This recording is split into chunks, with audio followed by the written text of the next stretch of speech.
എന്ന് ചോദിക്കുമ്പോൾ ഞങ്ങൾ KSTU ശരിയാക്കി, KSTU ആര് ശരിയാക്കി എന്ന് ചോദിക്കുമ്പോൾ അത് മുഹമ്മദ് അലി മാഷ് ശരിയാക്കി എന്ന് പറയുമ്പോൾ പ്രാക്ടിക്കലായി ഒരു അധ്യാപകന്റെ പ്രശ്നങ്ങൾക്ക് ഇടപെടുന്നു എന്നുള്ളതാണ്.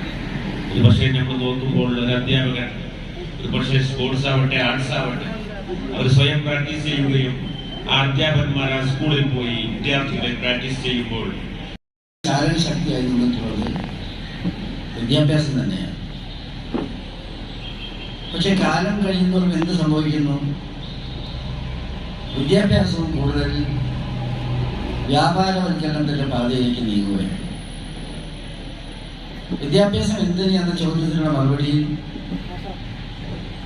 അതിന്റെ ഐഡന്റിറ്റിയെ സംബന്ധിച്ച് വിലയിരുത്തുന്നതിനേക്കാൾ ഉപരിയായിട്ട് വിലയിരുത്തുന്നത് ജീവിതോപാധിയായി അല്ലെങ്കിൽ തൊഴിലിന് വേണ്ടി വിദ്യാഭ്യാസം എന്നുള്ള നിലയിലേക്കാണ് കാര്യങ്ങൾ നീങ്ങുന്നത്. പൊതുവെ വിദ്യാഭ്യാസത്തിന്റെ കാര്യത്തിൽ അതിന്റെ വാല്യൂവിന്റെ കാര്യത്തിലോ ഐഡന്റിറ്റി അധിഷ്ഠിതമായ വിദ്യാഭ്യാസത്തിലോ ആളുകൾക്കുള്ള താല്പര്യം കുറഞ്ഞു വരുന്നു. മാറിയ ഇന്ത്യൻ ഗവൺമെന്റ് സമീപനം തന്നെ എടുത്തു പരിശോധിച്ചാൽ വിദ്യാഭ്യാസത്തെ തന്നെ അവർ വർഗീയവൽക്കരിക്കുന്ന ശ്രമത്തിലേക്ക് പോവുകയാണ്. വിദ്യാഭ്യാസത്തെ വർഗീയവൽക്കരിക്കുന്ന ഒരു കാലഘട്ടത്തിൽ ഐഡന്റിറ്റിയെ കുറിച്ചുള്ള ചർച്ചകൾ വളരെ പ്രസക്തമാണ്. ഇന്നത്തെ നിലയിൽ വിദ്യാഭ്യാസം പോവുകയാണെങ്കിൽ വിദ്യാഭ്യാസത്തിന്റെ മൗലികത തന്നെ ഇല്ലാതാവും. നാട്ടുകാർ തെളിയേണ്ട ബാധ്യത അവർക്കാണ്. അവരുടെ കയ്യിൽ രേഖയുണ്ടോ? ഒരു എത്രയോ തലമുറയായിട്ട് വന്നവരാണ്, പാപ്പാരുടെ കാലത്ത് താമസിക്കുന്നവരാണ്. അവരെ പിടിച്ചുകൊണ്ടുവന്നിരിക്കുകയാണ്, പിടിച്ചുകൊണ്ടുവന്ന് ക്യാമ്പിൽ വെച്ചിരിക്കുകയാണ്. ഇനി ട്രൈബ്യൂണലിന് മുമ്പിൽ പോകണം, ഫോറിൻ ട്രൈബ്യൂണലിന് മുമ്പിൽ തെളിയിക്കാൻ. അത് തോറ്റാൽ വീണ്ടും എന്ത് ചെയ്യണം? ഹൈക്കോടതി പോകണം, സുപ്രീം കോടതി വരെ പോകണം. ആ പാവങ്ങൾക്ക് അത് സാധിക്കുമോ? അന്നൊന്ന് കഞ്ഞി കുടിക്കാനുള്ള വകയില്ലാത്ത ആ സാധുക്കൾ അവരുടെ നാഷണാലിറ്റി തെളിയിക്കാൻ വേണ്ടി രേഖ കൊണ്ടുവരാൻ സാധിക്കില്ല. അപ്പൊ എന്താ വേണ്ടത്? ഈ ആളുകൾ ഈ നാട്ടി ഓടിക്കാൻ മാർഗങ്ങൾ കണ്ടെത്തുകയാണ്. പല തരത്തിലുള്ള സംഗതികളാണ് പറഞ്ഞുകൊണ്ടിരിക്കുന്നത്. ഒരു രാജ്യത്തെ ചീത്തയാക്കാൻ വേണ്ടി ഓരോ ദിവസവും ഓരോ കൃത്രിമം ഉണ്ടായിക്കൊണ്ടിരിക്കുകയാണ്.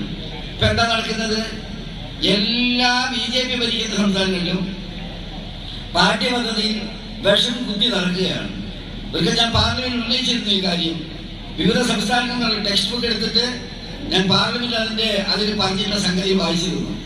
അത്രയ്ക്ക് അപകടമായിട്ട് BJP ഭരിക്കുന്ന സംസ്ഥാനങ്ങളിൽ ടെക്സ്റ്റ് ബുക്ക് മാറ്റുന്ന വിധത്തിലേക്ക് പരിശ്രമങ്ങൾ നടത്തുകയാണ്.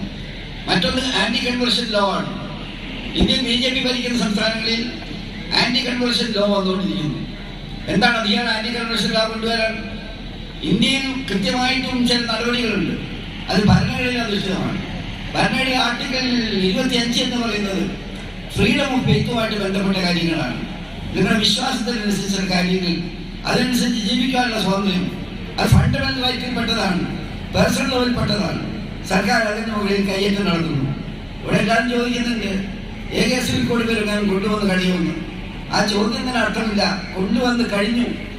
ഏക സിവിൽ കോഡ് എന്നുള്ളത് അവർ പറഞ്ഞു കഴിഞ്ഞിട്ടില്ലെങ്കിലും ഏക സിവിൽ കോഡിൽ പെട്ടതാണ് വിവാഹം, വിവാഹമോചനം, സ്വത്തവകാശം, അതുപോലെ പിന്തുടർച്ചാവകാശം, മരണം, മരണാനന്തര ക്രിയകൾ. ഇതൊക്കെ പേഴ്സണൽ ലോയിൽപ്പെട്ട കാര്യങ്ങളാണ്. അതിലേക്ക് അവർ കയറി കഴിഞ്ഞു എന്ന കാര്യം നമുക്ക് കാണാൻ സാധിക്കും. അതുപോലെ തന്നെ ഇപ്പൊ വന്നിട്ട് കോൺട്രവേഴ്സി, ഹിജാബിന്റെ കോൺട്രവേഴ്സി. എന്തിനാണ് ഹിജാബിന്റെ കോൺട്രവേഴ്സി? ഇതെല്ലാം എന്തിനാന്ന് വെച്ചാൽ ആളുകളെ ആക്രമിക്കാൻ, കയ്യേറ്റം ചെയ്യാൻ വകുപ്പുണ്ടാക്കുകയാണ്. കൗസലോട്ട് ഈ